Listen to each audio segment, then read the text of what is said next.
நீங்கள் sales entry போட்டு முடித்த உடனே சேல்ஸ் வேல்யூ உங்களோட சேல்ஸ் ரிப்போர்ட்டோட மேட்ச் ஆகிருந்துச்சுன்னா ஓகேங்க. அடுத்தது கூகுள் ஃபார்முக்கான டீட்டெயில் பார்க்கலாம்.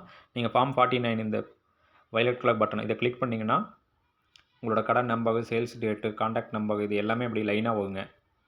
இதில் உங்களோட கூகுள் ஃபார்முக்கான அத்தனை டீட்டெயிலுமே இருக்கும். இதில் ஒரே ஒரு டீட்டெயில் என்ன மிஸ் ஆகுன்னா போன வருஷத்தோட சேல்ஸ் டீட்டெயில் எவ்வளோ அப்படின்றது இருக்கும். அதை மட்டும் நீங்கள் இங்கே ஆட் பண்ணிக்கலாங்க.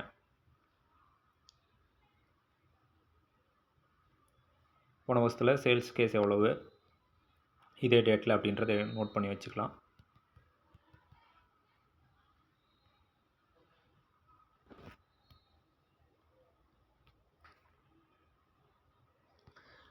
இந்த லாஸ்ட் டே குமுலேட்டிவ் டீட்டெயிலை அப்பப்போ தான் ஆட் பண்ணணுங்கிறது இல்லைங்க.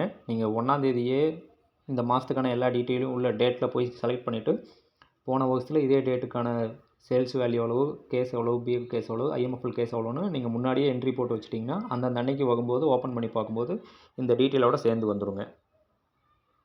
ஸோ நீங்கள் அப்போதைக்கு எடுத்து போட்டிருக்க தேவையில்லை, ஆட்டோமேட்டிக்காக வந்துடும் அந்தந்த டேட்டுக்கு தகுந்த மாதிரி.